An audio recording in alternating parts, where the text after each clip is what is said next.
Pata vizuri.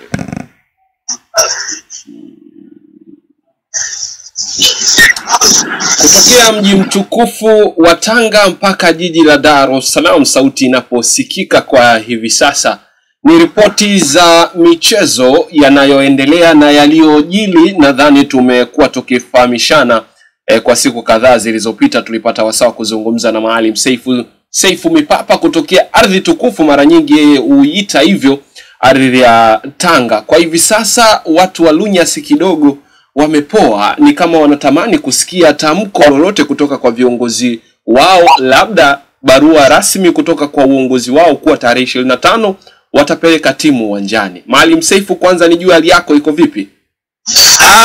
Jafeti, hali yangu iko imara kwa kweli. Niko salama, na mshukuru Allah baada ya kutoka katika mazoezi kidogo, maana bodi ilikuwa sana. Sasa tunaitingisha kidogo katika kuiweka imara, basi naona afya iko barabara. Jafeti, afya iko vizuri? Iko barabara, namshukuru Mwenyezi Mungu mwenye kumiliki pumzi yangu na haki zote. Tulizungumza jioni ya tarehe 13 na ilikuwa ni mara baada ya tarehe kubadilishwa na mazungumzo yaliyofanyika. Ukatoa mtazamo wako na mimi nikataka kusikia Jumatatu itakuwaje kutokea Ijumaa, kwa sababu niliona posti za wachambuzi wengi wakidai kuwa wanatamani Jumatatu ifike ili waingie kwenye vipindi waweze kungamua namna ambavyo mpira umeshinda. Tuanzie hapo. Jinsi ulivyotazama jambo lenyewe, ni sahihi tukisema mpira umeshinda? Jafeti, kama Mungu atapenda tuliangalie jambo hilo katika nyanja tofauti. Nadhani unayo maarifa, najua miongoni mwa vyombo bora Sport ni chombo bora sana. Sasa tusijadili kwenye nyanja moja, kwa sababu mumbe dhaifu kama Ansi Rafael wao wanajadili matukio. Kaka, umeanza kwa kulitaja jina la mtu, kwa nini? Siwezi kuwa moga, yani mtu akiwa mjinga akifikia kiwango cha ujinga ule wa mwisho anapaswa kutajwa wazi wazi, angalau wafahamu kiwango chake cha ujinga kimekuwa kubwa.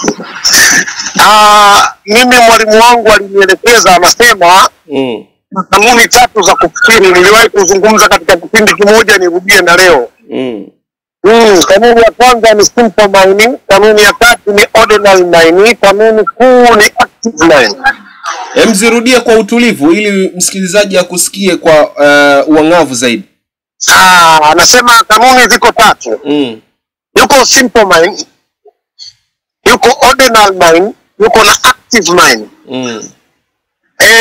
Huyu Ansi Rafael ni simple mind. Mchambuzi. Yani simple mind, mtu mwenye uwezo wa chini kabisa kufikiri, kwa sababu yeye anajadili matukio. Watu makini ni active, wanajadili mfumo. Sasa mimi nitamgusa yeye kidogo, alafu pia nitammalizia mwishoni, utanikumbusha kama nitasahau, ili tuguse muktadha wa soka. Mpaka leo tulipo, Jafeti, lazima tukubaliane, vilabu wa Tanzania kimsingi na kiujumla hatuna uwezo wa kulichambua jambo hili kwa kina, tupenda kugusa kila mtu, kwa sababu mamlaka iliyoshirikisha kusogeza mchezo ni mamlaka nzito kwelikweli. Na ukitaka kujua hayo, Jafeti, rudi katika vyombo vya habari, rudi kwenye vyombo vya habari, kawatazame wanavyocheseka. Kama unakwenda mjadala, kuna muda mchambuzi anatamani akaiguse Ikulu kwa maana ya hoja hii, lakini akitazama Ikulu na usalama wake anarudi nyuma. Mwisho mkuta ameingia katika mjadala ambao hauko sawa sawa.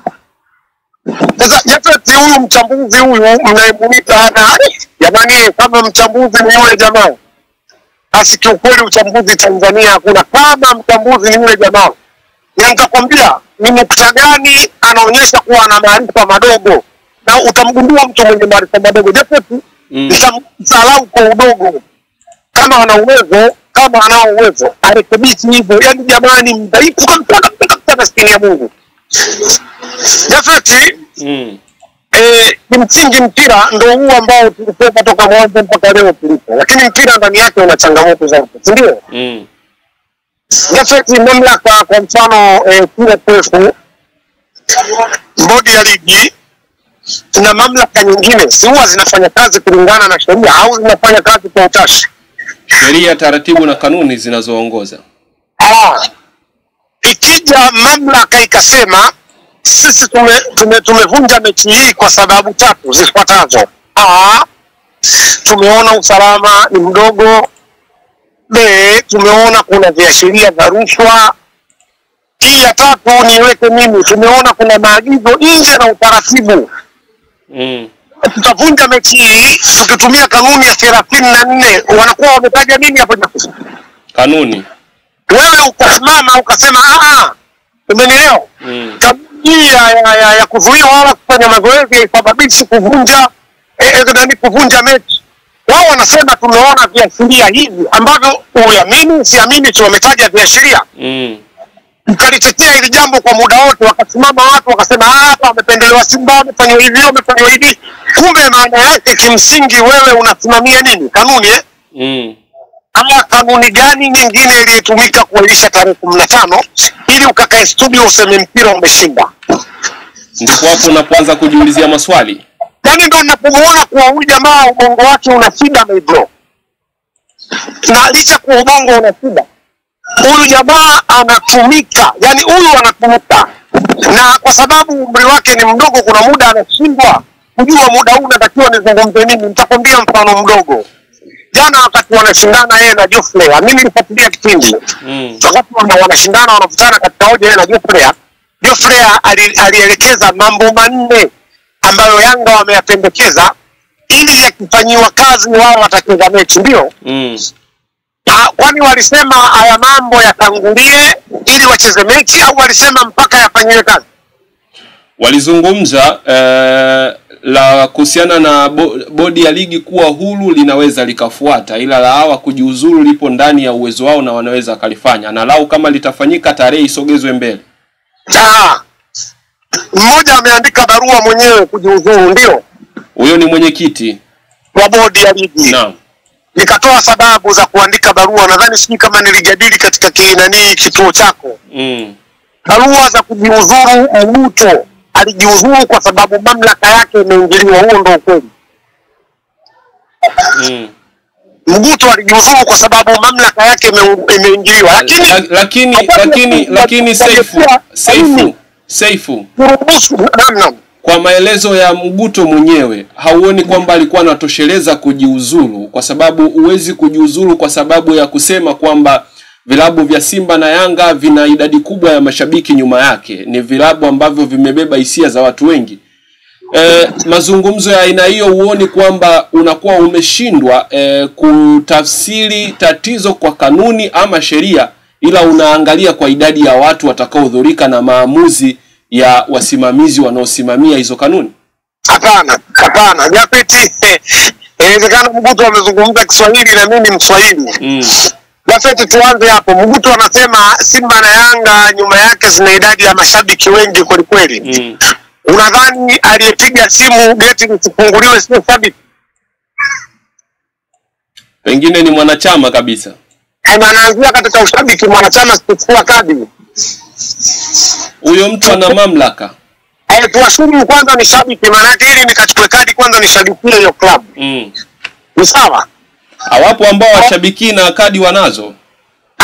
Nasema ili nikawe mwanachama si lazima na mimi niwe shabiki. Shabiki ni nafasi nyingine, mwanachama ni nyingine, lakini wanachama wako nchi nzima 1 sio 2500 sio 3000. Mashabiki ndio hao ambao wanaendesha hizo vilabu. Maana tukiwanyime nafasi, nirudi kwako sasa.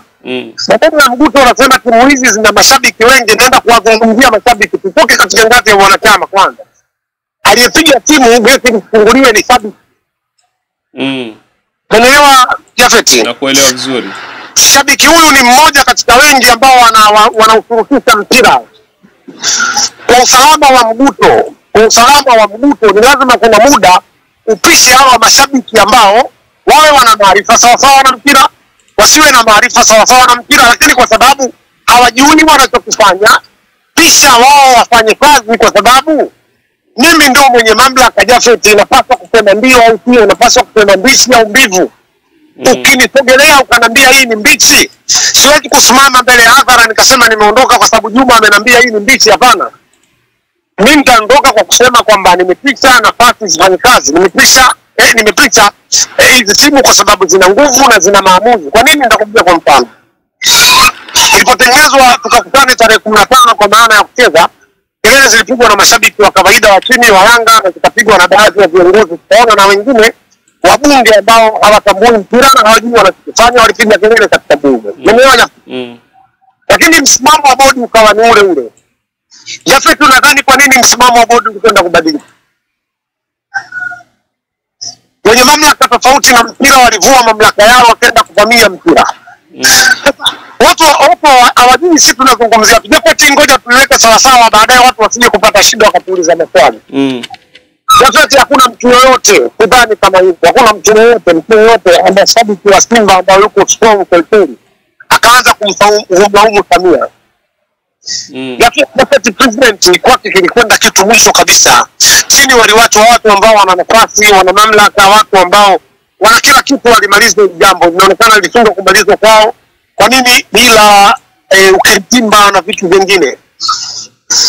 Yeye president kwake ukenda hakutaka kujua muovu ni nani. Kwa hiyo tunapozungumza hili sisi hatumlengi, yani watu wenyewe hao wanaotusikiliza kila siku wasije wakawa wanakurupuka kuja kutupata wakadhani sisi tunamlenga. Sisi tuna shida president anaongozwa, kuna watu wanamshauri.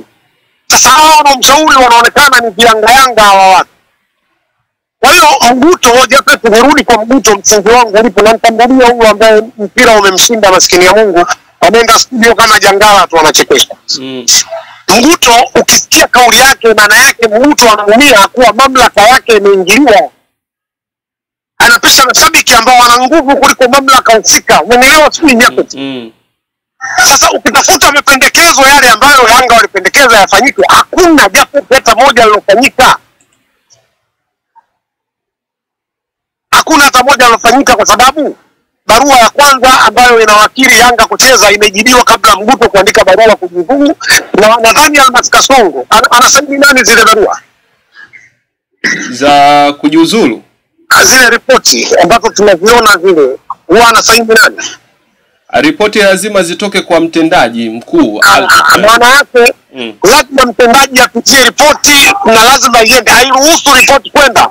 Maana mpaka ripoti inatoka ya kusogezwa mechi, tunakwenda kusoma katika peji ya Yanga wamekubali kucheza tarehe 25, bado Mguto hajaandika barua ya kujiuzulu wala nani hajasimamishwa kazi.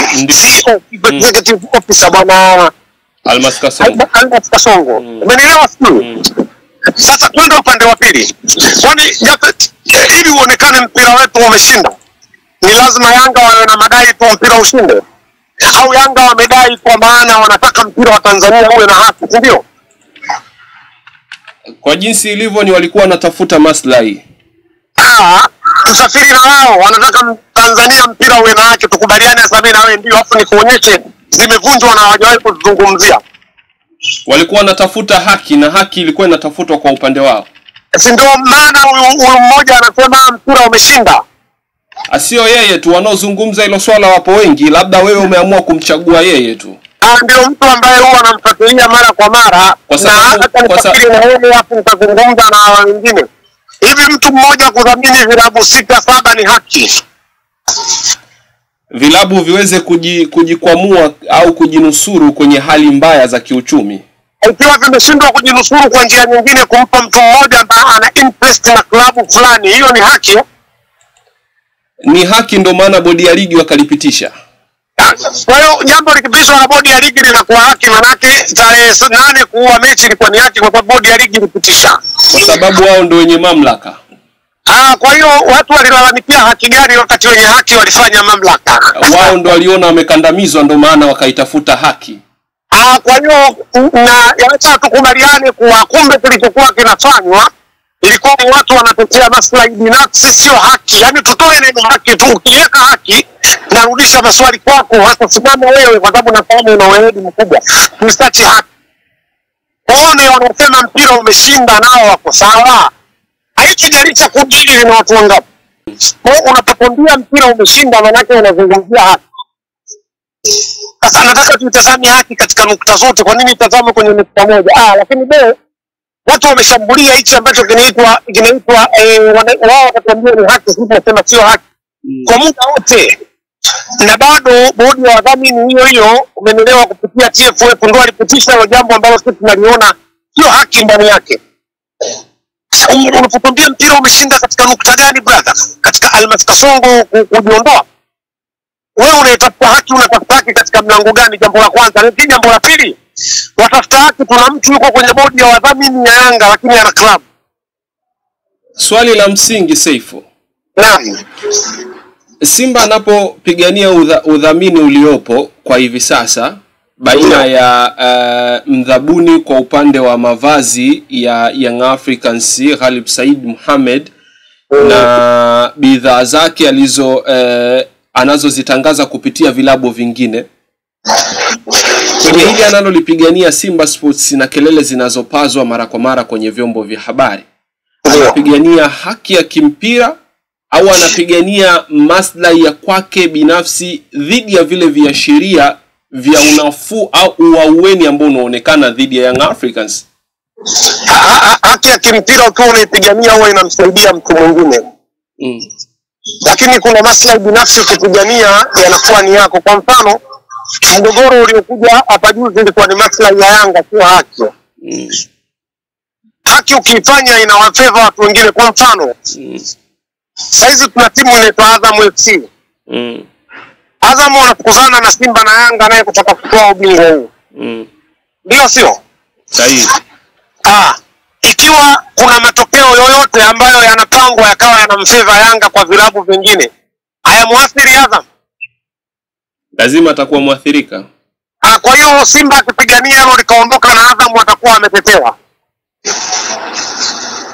Anakuwa miongoni mwao. Haya, na hili la Yanga linakuwaje faida kwa mtu mwingine? Niambie, ili uonekane mpira umeshinda.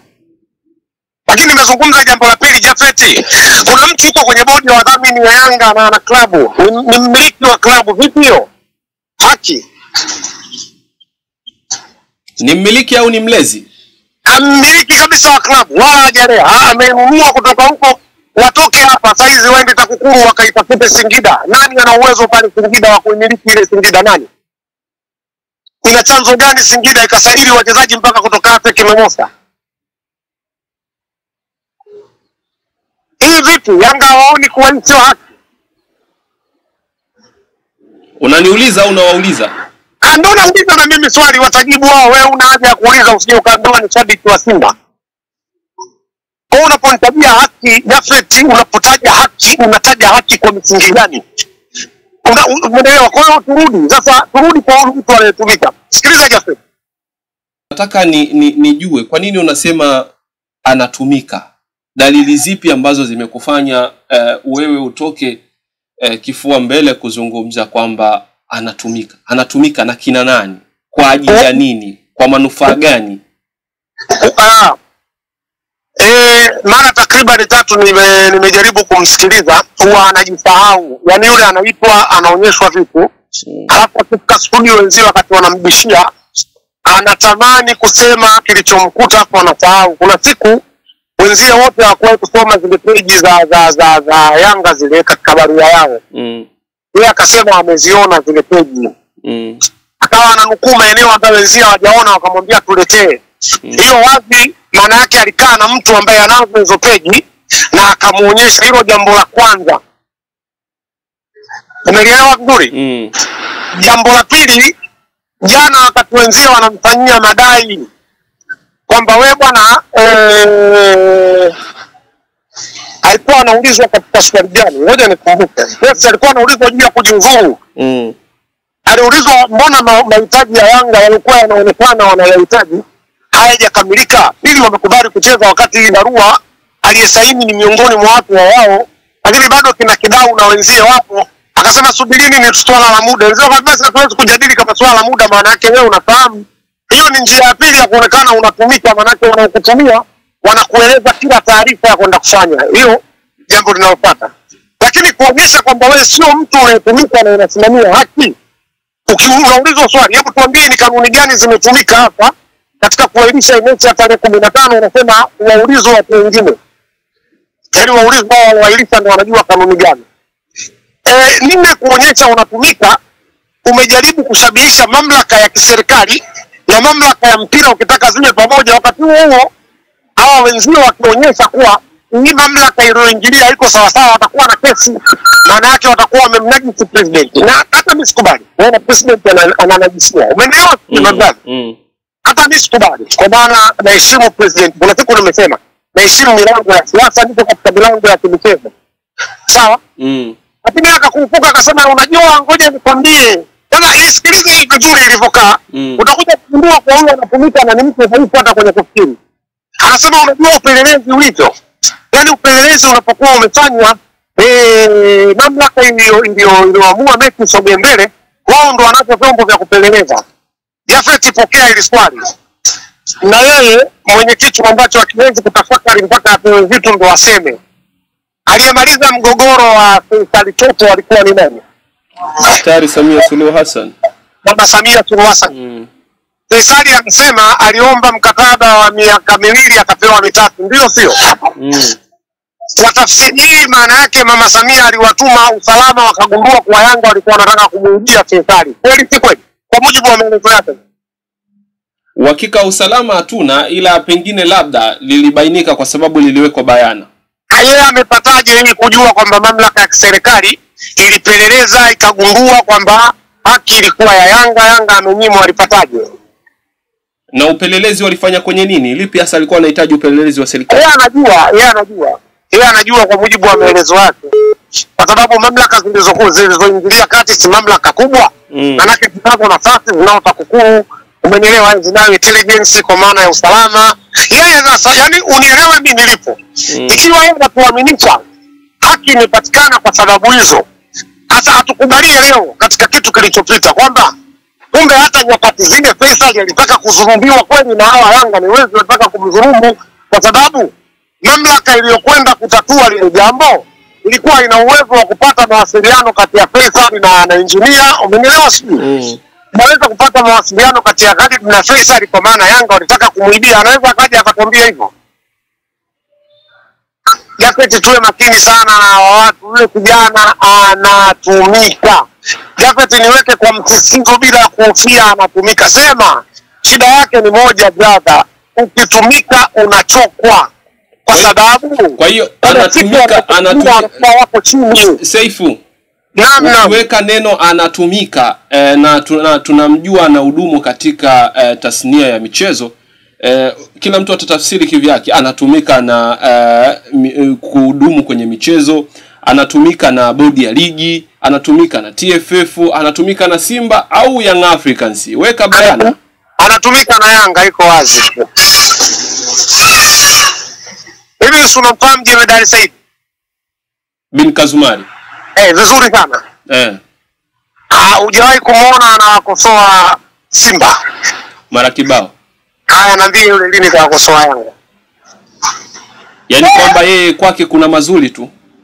Ndio, wewe niambie hata mara moja. Geoffrey kuna muda pengine labda wewe ufuatilii vipindi. Huwa ana clear, kuna mara kadhaa amewaweka sawa kwa wachezaji kina Azizi Ki walipokuwa na ups and downs, na alikuwa akizungumza hiyo yani hayo ni mambo madogo katika mpira. Hata mimi kuna muda nasema nani hayuko sawa. Chama Msondo hayuko sawa kwa sasa, atakiwa kupangwa. Hiyo nazungumza katika disaster ambazo haya ni majanga yanaoleta athari. Kuna muda hayo yanazungumzwa na yanakosolewa, kwa sababu miongoni mwa watu nadhani walikuwa wanakosoa pia hata michakato ya Simba, hata yeye yumo. Leo pia wanakosoa nini? Wewe nitajie mara moja ambayo alionyesha katika hili viongozi wa Yanga hawakuwa sawa. Hata walipokwenda kushindwa kasi, yeye alisimama na kuwatetea, akasema ule ni mtego tu ameweka, kana tumika bwana kama wanapotumika watu wengine. Isipokuwa anarudia tena Jafet. Ukitumika huwa kuna mwisho wake ni aibu.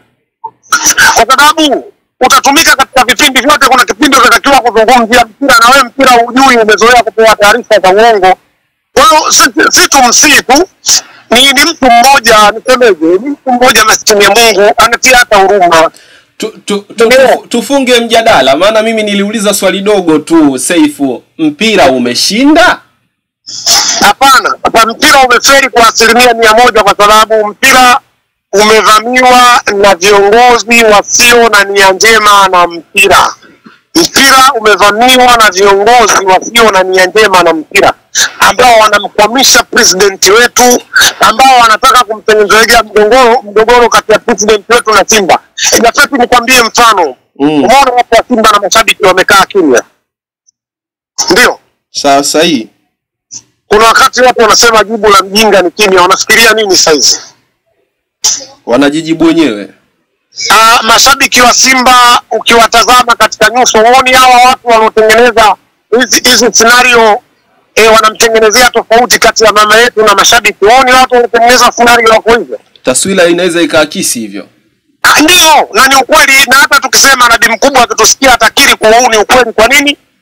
Kwa sababu hawa watu sio watu wazuri brother. Wanaporudisha mgogoro huu mwisho kwake nenda kautatue, wakati mgogoro nyuma utakuwa na watu wawili tofauti. Saizi watu wa Simba wanatukanwa na mitandao ya kijamii, watu wa Yanga wanawaambia watu wa Simba na nyinyi gomeni kama mna uwezo. Maneno haya yanawafikia watu wa Simba na wauma. Sasa watu wa Simba wakaamua kugoma kweli, watakuwa hawakumheshimu president, ambao mimi sitamani kuliona. Sitamani kuliona kwa sababu naheshimu hivi vitu. Sio, umenielewa? Lakini kuna muda mkubwa akaya watazame hawa washauri wake, hawa ni watu wabaya kweli, hawafai. Hawa watu wana milengo, wanajifanya wanamshauri wakati nyuma wana milengo hiyo moja. Lakini pili, ikiwezekana basi bi mkubwa tutangazie hawa watu ambao wako kwenye bodi za udhamini wasishiriki katika mipira. Hayo ndio maoni yetu sisi Jafet. Si maoni yetu yanatenda haki. Hao wanakwenda kumpelekea jambo hili mama, hawamtakii mema, wanataka kumtengenezea mama migogoro kati yake yeye na mashabiki wa Simba, jambo ambalo halipendezi. Mimi Jafet, kabla hujaniambia nitoe hamasa, mimi niwaambie mashabiki wa Simba kwanza, asije akathubutu mshabiki hata mmoja kumvunjia heshima president wetu. Sio, umeelewa? Wakati niseme wazi kutoka moyoni, asije akatokea shabiki yote kumvunjia heshima president. Lakini mashabiki wa Simba tunazo akili, tuwatazame watu ambao tunajua hawa ni tatizo kwetu. Sisi hao kupenda haki lillahi, si hatuwezi kuwapenda tena toka leo, kwa sababu ni watu wabaya ambao wanatuvurugia soka. Ni watu wabaya ambao wamekalia upande mmoja, wanatengeneza haki upande huu hawataki kutengeneza haki. Sio kweli. Si watu hatuwezi kuwa na furaha nao, kama vile ambavyo baadhi ya watu wetu sio kizalisho na watu wao. Maana yake hao watu wanaenda kugawa mpira wa Tanzania, hao watu wanaenda kuwagawa wa Tanzania. Umeelewa bwana Jafet? Ukiacha hizi vibaraka vidogo kama vinaanza Rafaeli na wengine wanaotumika, hivyo ni vijitu vidogo havina athari yoyote. Hivyo ni kama mbu tukupigia kelele nje ya chandarua, kitakachokufurisha ni kelele. Fanya kama mziki utalala. Haya, maliza na wadau, maana umeshawahasa wana Simba Sports. Bibi bwana, kwa wadau Jafet niwaambie kwanza, nirudie tena wadau, tuweni na uvumilivu. Hiki ni kipindi kigumu, tunao viongozi wetu watakaa chini, watatuambia nini cha kufanya. Chochote watakachokuja nacho sisi tubebe kama kilivyo. Umenielewa? Tusiwashurutishe kiongozi lazima wafanye nini. Wao wanao taaluma, tumewaamini na wanajua. Tupokee watakachokuja nacho. Hiyo ni Lakini niwashukuru wadau zangu kwa jumla, na brother za fani zangu Uingereza, wadau wangu kwa Brigado Pemba. Mheshimiwa Chazi Mbeda Mbedo ndio mimi Mbeda imenikaa sana. Ni rafiki yangu alikuwa anaitwa hivyo, basi ndio inanivuruga. Umenielewa? Kina Halima, umenielewa na tunaongeza baadhi ya wigo na mabdada zetu tena leo, wengine wamejitokeza. Sisi wote kwa jumla mimi nawapenda sana. Maguzi ndio msingi. Utakapokuta bidhaa ya Mohamed tutumie kwa wingi. Simba tungekuwa na timu mbovu Jafet, haya yote usingeaona. Haya alikuwa anafanywa chini, lakini kila mnapoharibiwa katika njia za kawaida muharibiki, ndio madudu unaona yanaanza kufanyaje kutokeza. Yote kwa sababu ya Mohamed David Mo. Kwa hiyo tumunge mkono. Lakini nisogee mbele pia Jafet, msisahau kwa changamoto zote. Mtafute Maalim Kasim bwana, anaitwa Kasim Maji. Naam. Hapo dua bwana Jafet zipo za kutosha. Hapo uweze kukutana na kitu kingine zaidi ya Mwenyezi Mungu mwenyewe namna anavyolalamikiwa. Lakini Jafet, kwa kumaliza nisisahau kwa Mama G. Mama G. Nimalizia hapo kwa Mama G.